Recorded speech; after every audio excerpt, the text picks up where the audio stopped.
सफल होगी तेरी आराधना।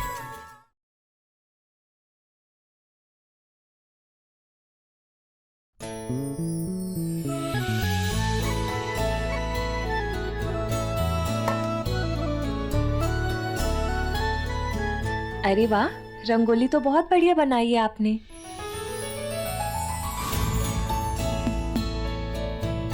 हाँ, वो मुंबई में हर त्योहार पर ना अपने घर पर रंगोली मैं ही बनाती थी। मुझे रंगोली बनाने का बहुत शौक था। सच में रंगोली बहुत सुंदर है। चंदा, तुम चलो हमारे साथ।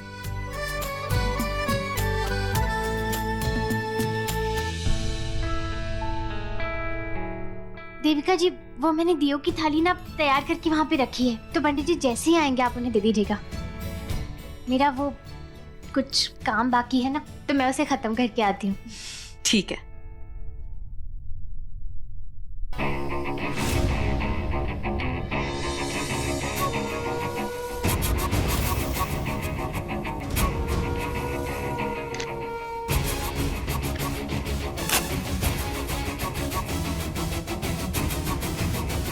देविका, एमडी, कैसा लग रहा है सब कुछ? बहुत अच्छा है ना? मैं सुबह से ना ये सब कर रही हूँ और सारी तैयारियां मैंने बहुत मेहनत से की है। वो देखो रंगोली मैंने बनाई है, अच्छी है ना? अच्छी तो है, लेकिन ये सिर्फ तुम अकेले क्यों कर रही हो? बाकी सब लोग आ गए। और आराधना कहाँ है? वो पता नहीं, वो आपके लिए कोई सरप्राइज प्लान कर रही थी, वो उसी में बिजी है। सरप्राइज मेरे लिए? और वो भी पूजा के दिन? हाँ, पता नहीं क्या चल रहा है। Anyways, carry on.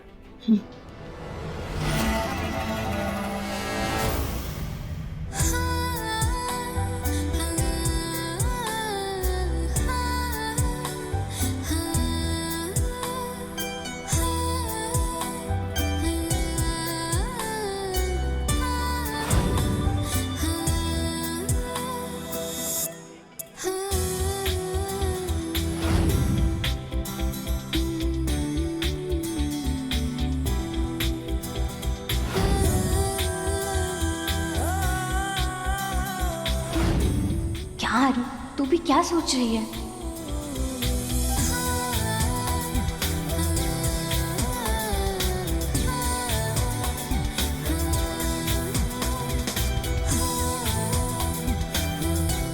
ये लो आराधना, मैंने सारे दिए जला दिए हैं। अब तुम जाके इसे हर कमरे में रख दो। देविका जी, आप वहीं रुके। वो इस वक्त ना मैं साहब जी का चेहरा बना रही हूँ और मैं चाहती हूँ कि सबसे पहले से वही देखें।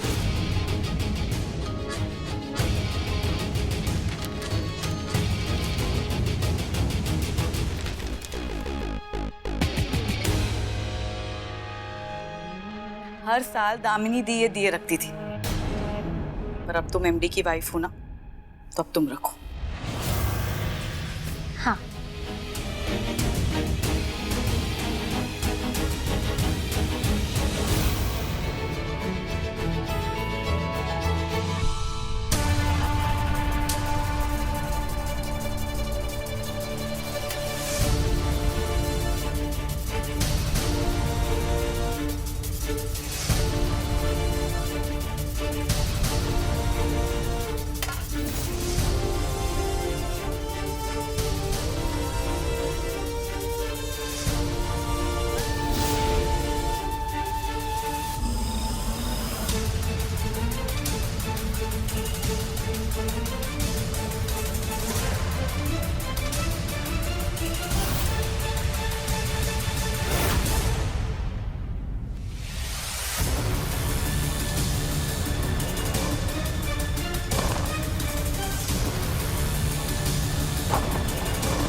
अभी मुझे किसी ने यहाँ पे देख लिया तो मेरा प्लान खतरे में आ सकता है।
अब अगर अगरबत्ती की स्मेल आएगी भी तो यही लगेगा कि मंदिर में जलाई है और किसी की नजर ये दूसरे अगरबत्ती पर नहीं जाएगी।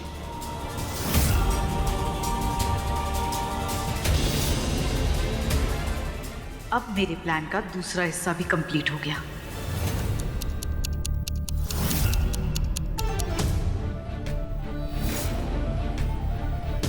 चार 55 बजने में अभी आधा घंटा बाकी है। आज ऐसा धमाका होगा घर में कि कोई चाह कर भी भूल नहीं पाएगा। भाभी जी, पंडित जी आ गए हैं, जल्दी तैयार होकर आ जाइए। हाय।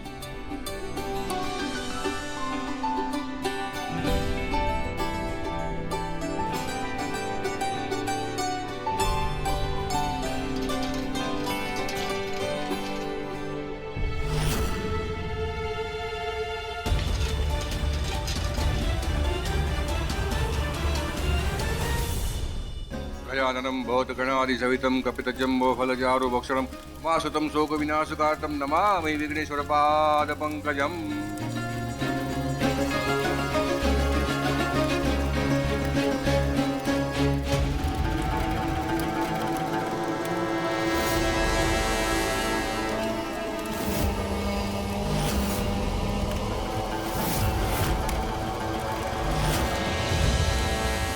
अब सिर्फ 15 मिनट बचे हैं।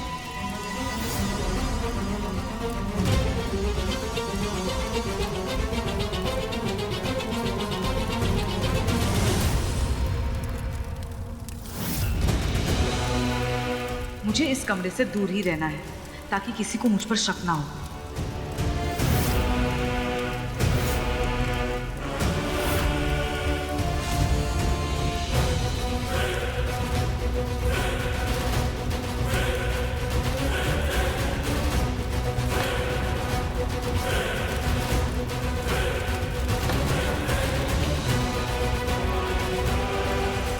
लास्ट के वक्त एक विटनेस भी चाहिए ताकि मैं ये कह सकूं कि मैं उस इंसान के साथ थी। मुझे कुछ नहीं पता। दीदी, मैं आपका ही इंतजार कर रही थी।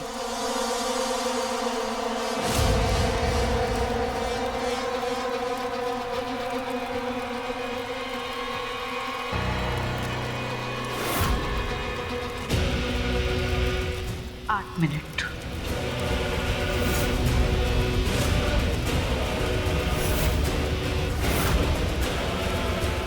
6 मिनट। 5 मिनट।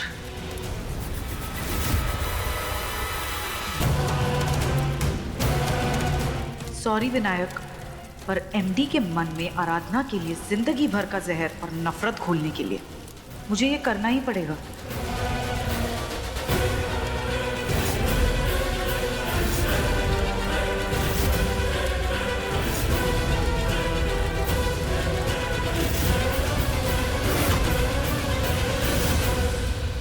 आपकी धर्मपत्नी कहाँ है? उन्हें बुलाइए।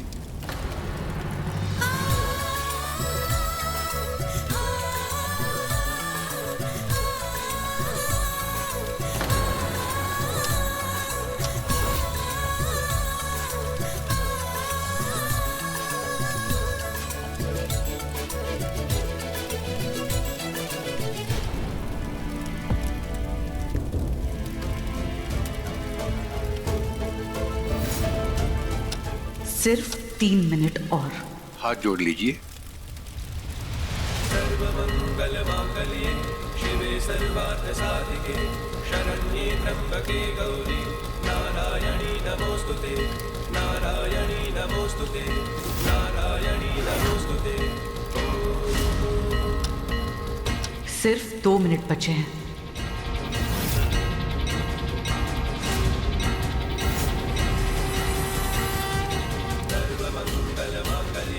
शिवे सर्वार्थ साधिके शरण्ये 30। नारायणी नमोस्तुते नारायणी नमोस्तुते नारायणी नमोस्तुते।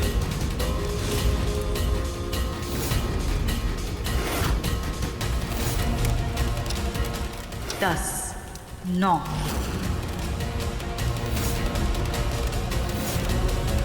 सर्वमंगल मांगल्ये तीन,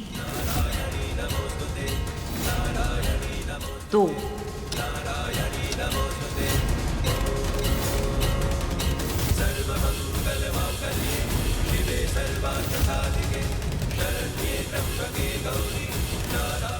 एक।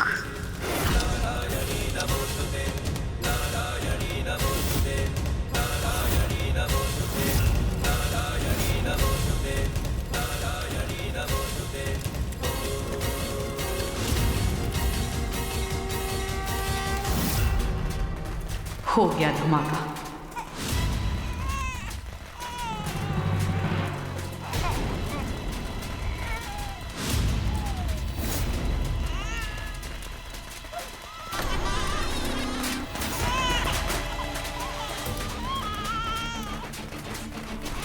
शायद पटाखों की आवाज है। हाँ? लेकिन घर में कौन पटाखे चला रहा है?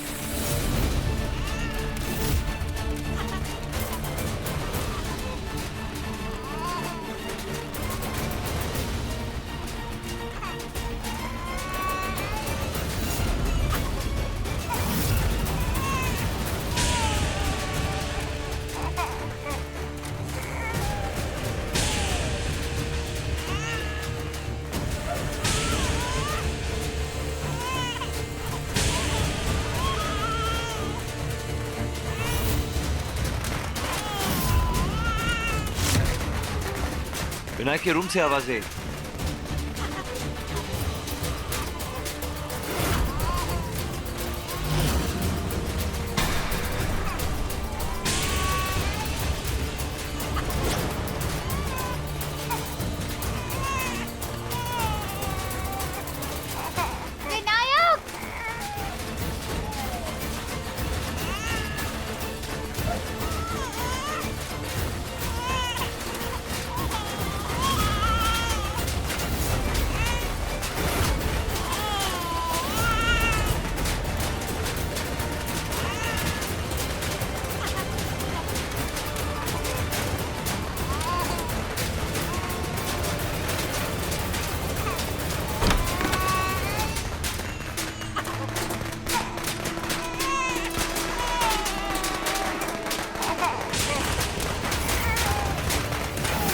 विनायक!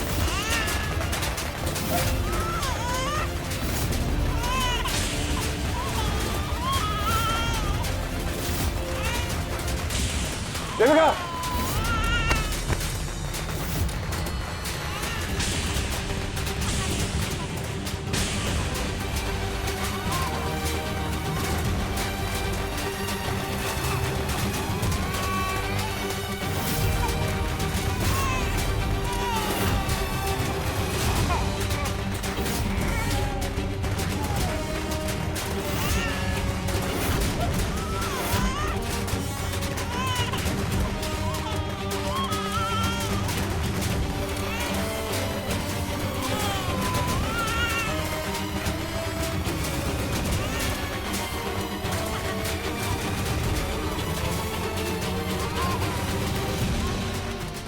देविका, तुम ठीक हो?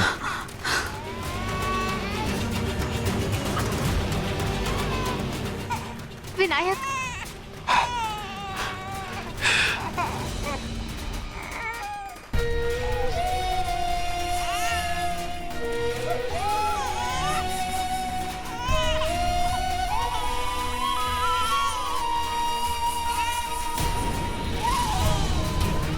देविका, तुम ठीक तो हो ना?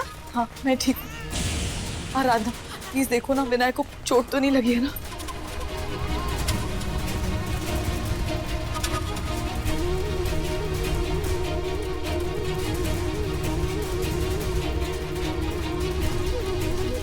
विनायक को कुछ नहीं हुआ देविका जी, वो ठीक है। वो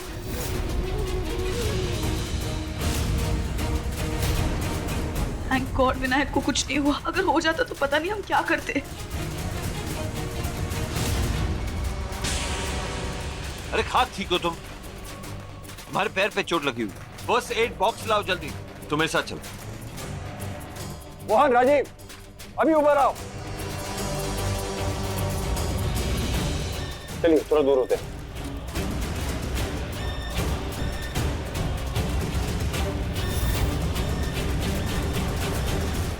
घर में अचानक इतनी आसानी से आग लगना कोई इत्तेफाक नहीं है।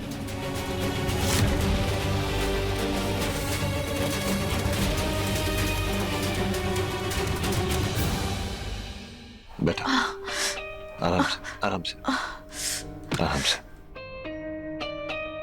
I'm really sorry देविका, ये सब ऐसे नहीं होना चाहिए था। एक काम करो, अपनी ज्वेलरी निकाल रहा हूं, क्योंकि बार बार ज्वेलरी टच करेगी जहां पर घाव है तो तुम्हें और दर्द होगा।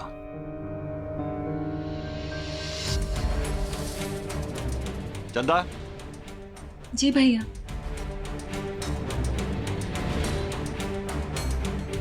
अब विनायक का ख्याल रखना, देख लो वो ठीक है कि नहीं। जी भैया।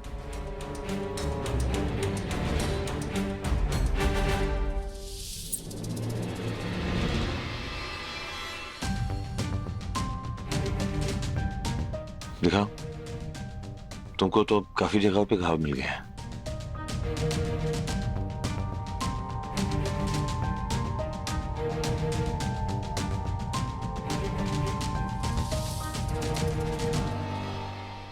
Really sorry देविका, ये सब नहीं होना चाहिए था दोबारा से।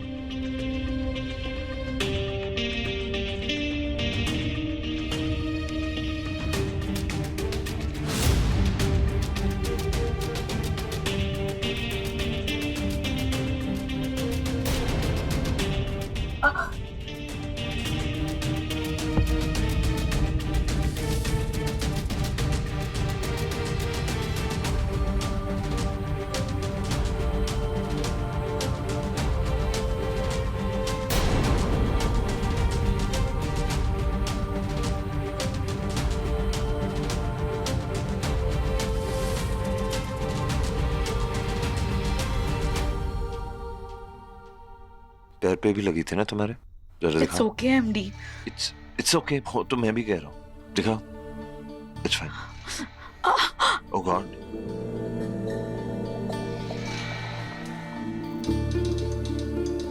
मेरे बच्चे की जान बचाने के चक्कर में तुमने अपनी परवाह नहीं की।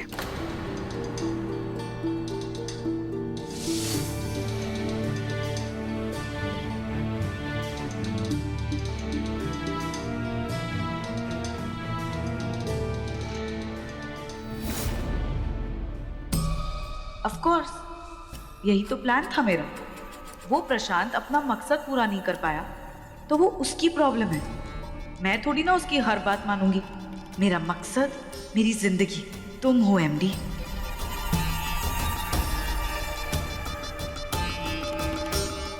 इसीलिए मैंने जानबूझकर विनायक की जिंदगी को खतरे में डालकर उसे बचाने का नाटक किया, ताकि मैं तुम्हारे करीब आ सकूं और आराधना तुमसे दूर।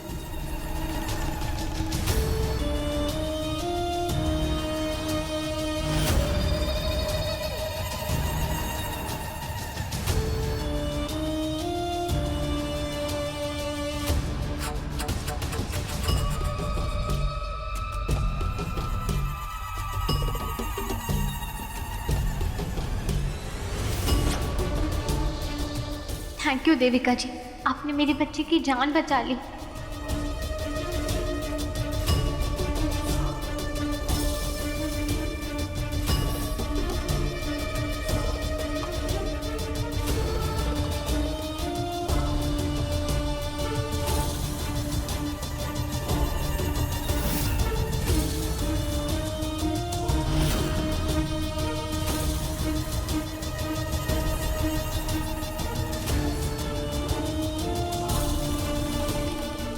एमडी, बस मैं ठीक हूँ, थैंक यू। इट्स ओके, आराम से। अब थोड़ा आराम करो, मैं डॉक्टर को फोन कर देता हूँ। Will come and have a look. चलो। एमडी, मैं ठीक हूँ, डोंट वरी अबाउट मी। आज अगर विनायक को कुछ हो जाता ना तो मैं अपने आप को कभी माफी नहीं कर पाती। ये पूजा, ये पटाखे, ये सारा मेरा आइडिया था। आज अगर इस स्टूपिड आइडिया की वजह से धामनी दी की आखिरी निशानी भी अगर मैं खो देती ना, तो वो दर्द ना आप बर्दाश्त कर पाते ना मैं। I'm really sorry। Hey, don't be stupid. क्या कैसी बातें कर रही? भाई, you sorry. तुम्हारी क्या गलती है यार? बल्कि तुमने तो मेरे बच्चे को बचाया है. I'm thankful. तो तुम्हें गिल्टी फील करने की कोई जरूरत नहीं है. Okay? अब डरना तो उसे चाहिए जिसने मेरे बच्चे की जान को खतरे में डाला है. क्योंकि अब मैं उसे छोड़ूंगा नहीं.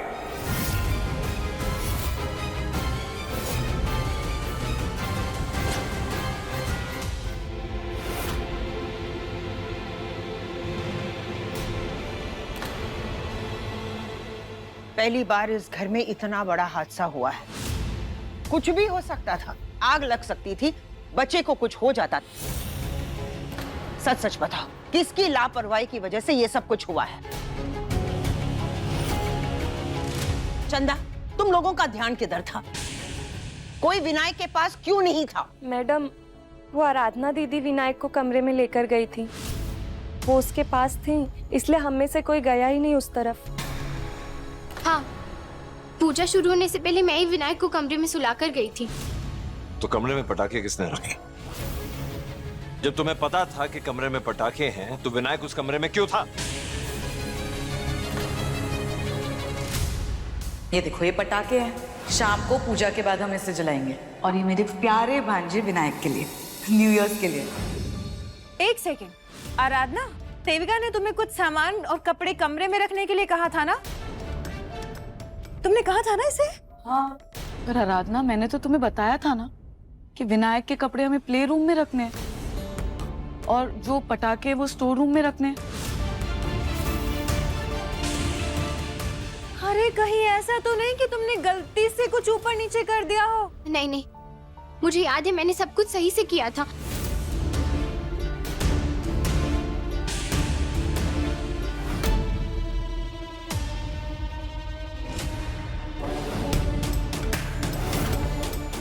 कमरे में दिए किसने रखे? वो दिए मैंने ही रखे थे वहाँ पर, क्योंकि मुझे वो रस्म करने के लिए कहा गया था.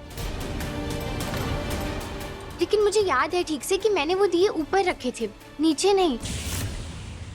हाय राम, कहीं ऐसा तो नहीं कि दिए के साथ पटाखे साथ में रखे गए और गलती से उनका मिलन हो गया और धूमधाम धड़ाक?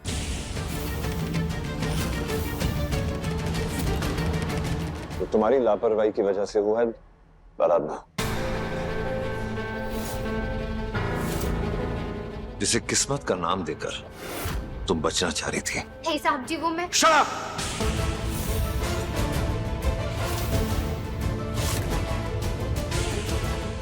Just shut up. एक माँ अगर बच्चे को पानी भी पिलाती है ना, तो वो फूंक के पिलाती है. और ये जो तुम बुरी किस्मत, लापरवाही, बदनसीबी बोल रही हो ना, वो कुछ नहीं मगर एक माँ का अपराध है. ऐसा अपराध जिसकी कोई माफी नहीं होती. और विनायक के साथ वो अपराध तुमने किया है. और सुबह से बताओ कि तुम हो कहाँ? जब पूजा की तैयारी करनी थी तो तुम थी नहीं. तुम्हारी हिस्से की तैयारी देविका कर रही थी. तुम कहाँ थी? एमडी, आराधना ने भी ना मदद की थी. हाँ माधव, आराधना ने... आज कोई भी इसकी वकालत नहीं करेगा. ऐसा कौन सा जरूरी काम था जो तुम्हें इतना बिजी रख रहा था? कहाँ गई थी तुम? देविका ने मुझे कहा कि तुम कोई सरप्राइज देने वाली थी ना मुझे. मैं सच में जानना चाहता हूं, ऐसी कौन सी चीज है जो तुम्हें सारे काम छोड़ के, बिना का ख्याल रखने का छोड़ के, जो तुम्हारा एक काम है जो तुम्हें करना था वो तुम नहीं कर पा रही थी? और क्यों देना चाहती थी सरप्राइज? ऐसा क्या था उसमें जो आज ही तुम्हें मुझे वो देना था? आपके लिए. आपके लिए क्या? आज देख ही लेते तुम्हारा सरप्राइज है क्या. दिखाना चाहती है ना तुम? सबके सामने दिखाना. अभी जाओ, इसका तोहफा लेकर आओ.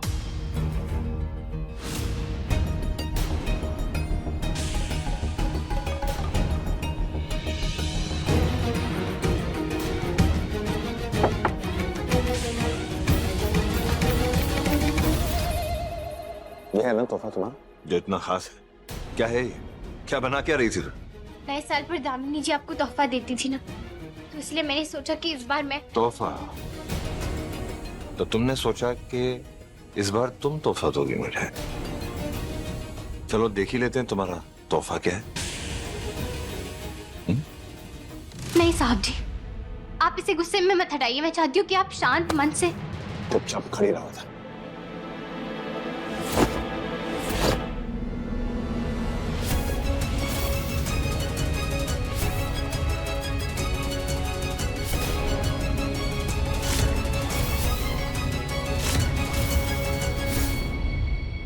दामिनी जी तो अब नहीं रही आपको तोहफा देने के लिए, बस इसीलिए मैंने आपके लिए ये बनाया है, क्योंकि मैं सिर्फ इतना जानती हूँ कि यही मेरी कला है, यही मेरा हुनर है, और इसके अलावा मुझे और कुछ भी नहीं आता।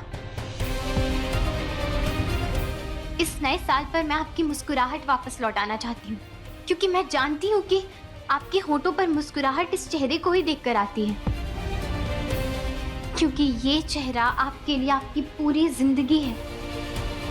सिर्फ इसीलिए मैंने आपको ये तोहफा दिया। और रही बात उन पटाखों की, तो मुझे सच में नहीं पता कि वो वहां किसने लाए, किसने रखे, मैं नहीं जानती।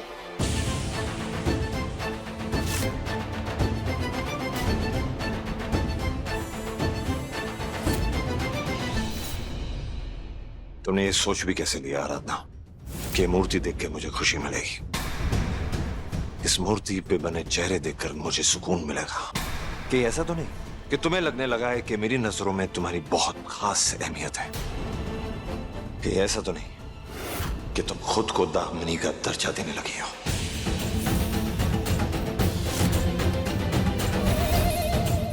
किस हक से तुमने खुद को और दामिनी को कंपेयर किया? और ये ख्याल तुम्हारे दिमाग में कैसे आया कि दामिनी मुझे गिफ्ट देती थी तो तुम भी मुझे गिफ्ट दे सकती हो? किस दुनिया में रहती हो तुम आराधना, किस? और ये गिफ्ट होगी मुझे?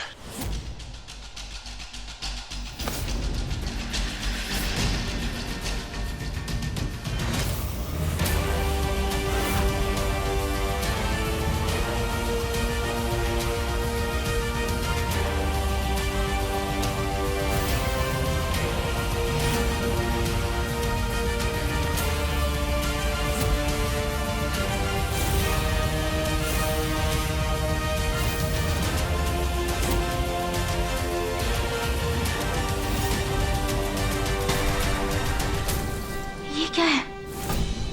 इसका जवाब तो तुम्हारे पास है आराधना। वही तो मैं जानना चाहता हूं कि ये है क्या। तुमने ही बनाई है ना ये मूर्ति, तो क्या साबित करना चाहती थी तुम? नहीं, ये मूर्ति मैंने नहीं बनाई है, मैंने आपकी और दामिनी जी की मूर्ति बनाई थी।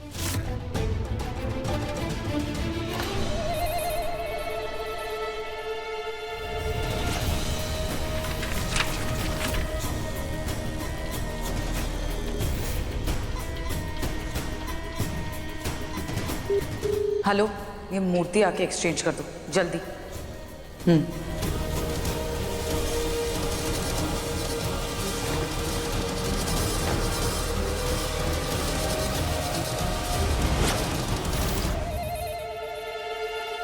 ये दामिनी की शक्ल दिख रही है तुम्हें? और तुम्हें इतना कॉन्फिडेंस आ गया है कि तुम मेरी दामिनी को मारकर अपनी जगह बनाना चाहती हो मेरी जिंदगी में? हमारी नाम की शादी को हकीकत में बदलना चाहती हो, उसे नाम देना चाहती हो? हमारी इस झूठे पति पत्नी के रिश्ते को हकीकत में बदलना चाहती हो तुम? मेरे दिल में, मेरी जिंदगी में पत्नी का दर्जा हासिल करना चाहती हो तुम? और आज जब तुम्हारी लापरवाही की वजह से विनायक की जान खतरे में गई है, तो तुम ये कह रही हो कि तुम दामिनी की मूर्ति बना रही थी, और वो दामिनी जिसे तुमने खुद अपने हाथों से मारा है।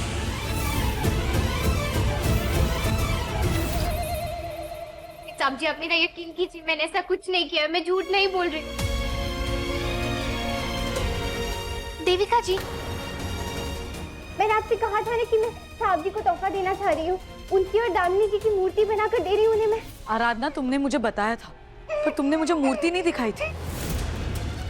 जब मैं मूर्ति देखने वाली थी तो तुमने उसे पेपर से ढक दिया था। तुमने कहा था कि एमडी सबसे पहले ये मूर्ति देखेंगे। देविका जी आप वहीं रुके। इस वक्त मैं साहब जी का चेहरा बना रही हूँ और मैं चाहती हूँ कि सबसे पहले से वही देखें। तो विनायक को मुझे दो। मैंने कहा विनायक को इधर दो।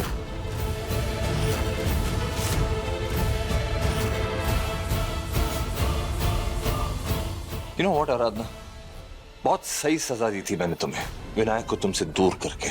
जब मैंने कहा था कि तुम विनायक को छूओगी नहीं, उसे हाथ नहीं लगाओगी, उसे गोद में नहीं खिलाओगी। तुम जैसा इंसान यही डिजर्व करता है।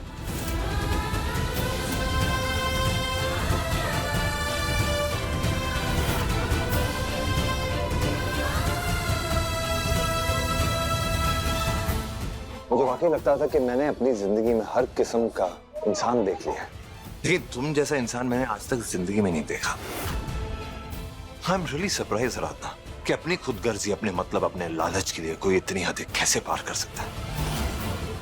मेरे बच्चे को इस्तेमाल करके तुमने मुझसे शादी की, मेरे प्यार को तुमने जान से मार दिया।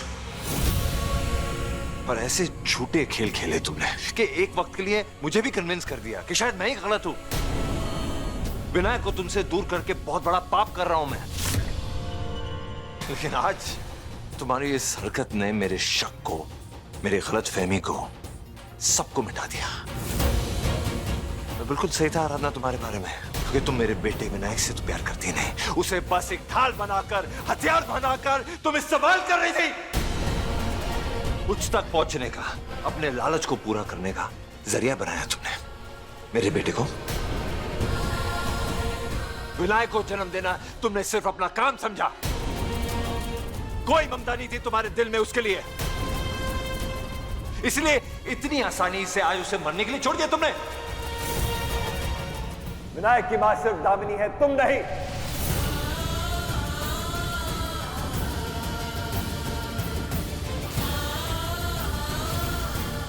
क्योंकि उसका और विनायक का खून का रिश्ता है।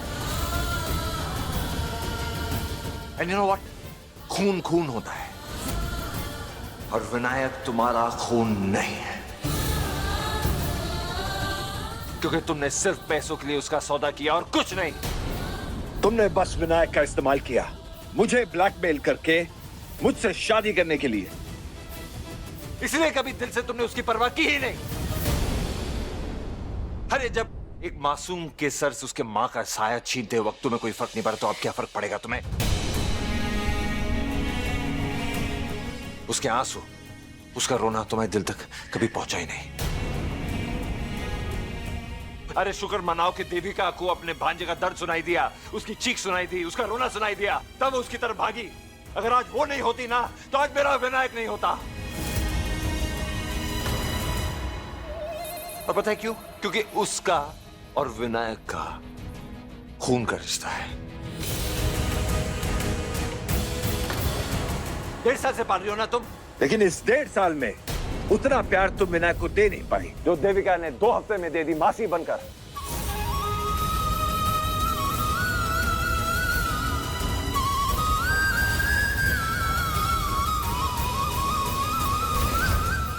अरे विनायक की मासी उसकी मां बन गई, पर तुम नहीं बन पाए।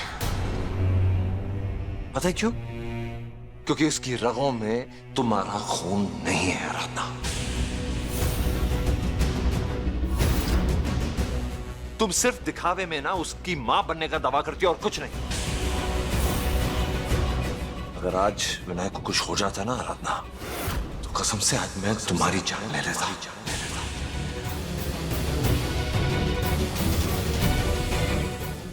चुप, एक शब्द नहीं सुनना चाहता तुमसे। और विनायक से तुम दूर रहना आराधना, वरना मुझसे बुरा कोई नहीं होगा।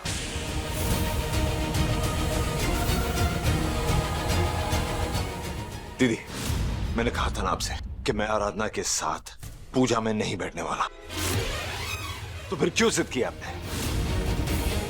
जो लड़की खुद हमारे घर की अशांति और दुखों की जिम्मेदार हो, वो क्या हमारी सुख शांति के लिए पूजा करवाएगी? खबरदार, जो तुम उसकी पूजा में बैठी, मुझसे बुरा कोई नहीं होगा।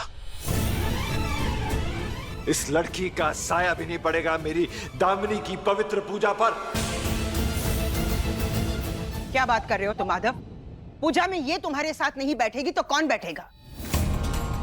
बड़े बड़े पंडित आए हैं काशी से इस पूजा के लिए। हवन की आग जल चुकी है। भारद्वाज परिवार में हवन की आग आंगन में हवन होने के बाद ही शांत हुई है। बहुत बड़ा अनर्थ हो जाएगा। ब्राह्मणों का घोर अपमान नहीं होगा इस घर में।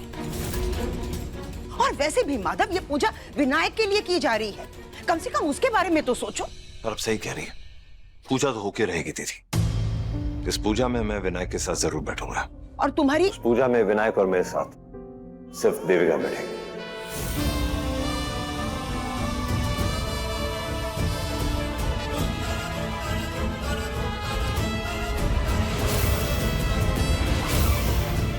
कोई गैर औरत नहीं।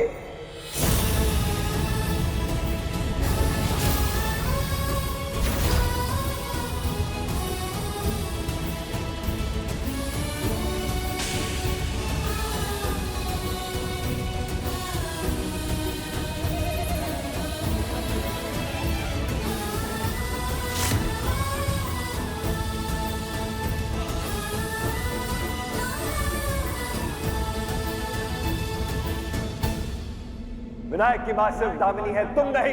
क्योंकि उसका और विनायक का खून का रिश्ता है। 1.5 साल उतना प्यार तुम कभी कर नहीं पाई जो देविका ने 2 हफ्ते में दे दी मासी बनकर। और विनायक तुम्हारा खून नहीं है, क्योंकि तुमने सिर्फ पैसों के लिए उसका सौदा किया और कुछ नहीं। देविका और विनायक का खून का रिश्ता है। और अगर आज तुम्हारी वजह से विनायक को कुछ हो जाता ना, तो मैं तुम्हें जान से मार देता। उस पूजा में विनायक और मेरे साथ सिर्फ देविका बैठेगी।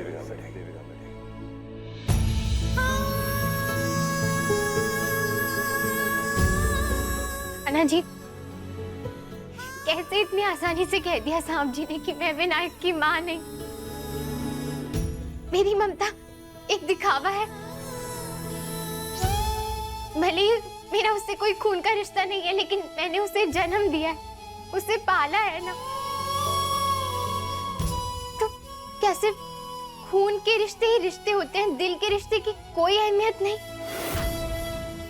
आपका भी तो यशोदा मैया से खून का रिश्ता नहीं था ना, तो क्या वो आपकी माँ नहीं? क्या उनका प्यार आपके लिए देविका मैया से कम था? क्या उनका दर्जा एक माँ का नहीं था? तो फिर हमेशा मेरी ममता पर क्यों उंगली उठाई जाती है? क्यों हमेशा मेरी ममता कोई परीक्षा देनी पड़ती है? मुझे हमेशा ये साबित क्यों करना पड़ता है कि विनायक मेरा सब कुछ है? क्यों कान्हा जी?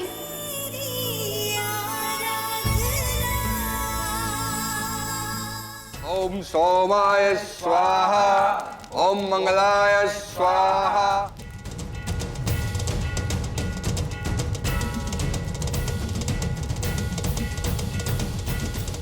यही तो मुझे चाहिए था एमडी। आराधना की जगह आप मुझे दो।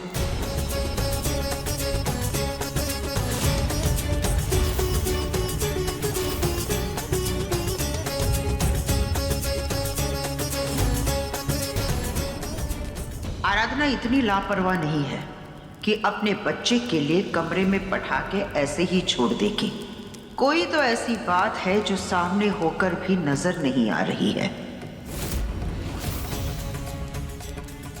ये देविका भी बहुत स्मार्ट है।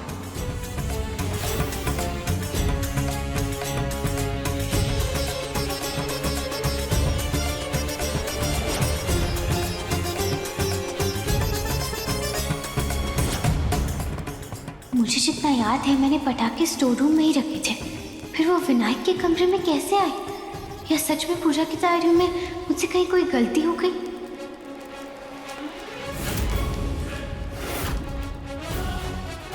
पर मूर्ति तो मैंने दामिनी जी की बनाई थी ना, फिर वो कैसे बदल गई?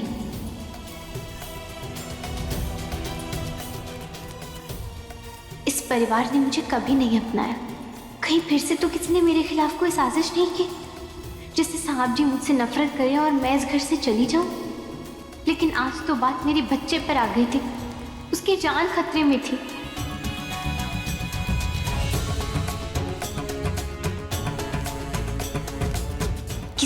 किया होगा ऐसा?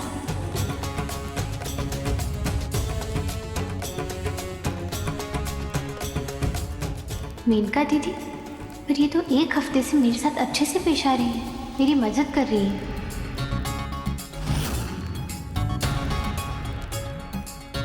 देविका जी, पर उन्होंने भी कभी मेरे साथ कुछ गलत नहीं किया और आज विनायक की जान भी उन्होंने ही बचाई।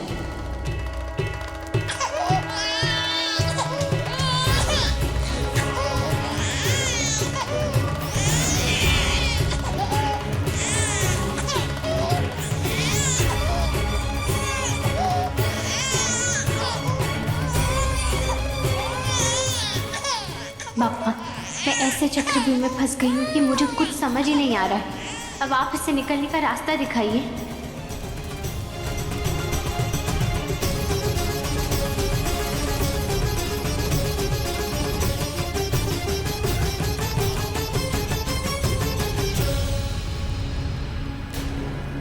अरे आप जल्दी से आकर अपना स्थान ग्रहण कीजिए। इस तरह हवन के बीच में से जाना अच्छी बात नहीं। हाँ जी पंडित जी।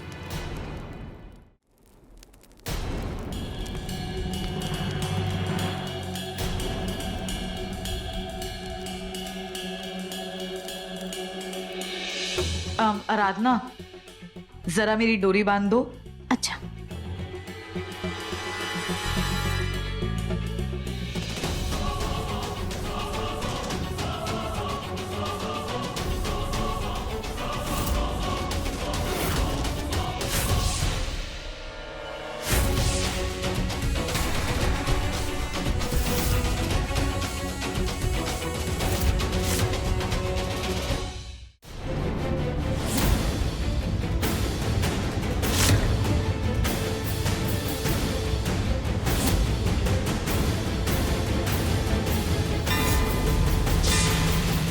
अरे आराधना, क्या हुआ? बांधो।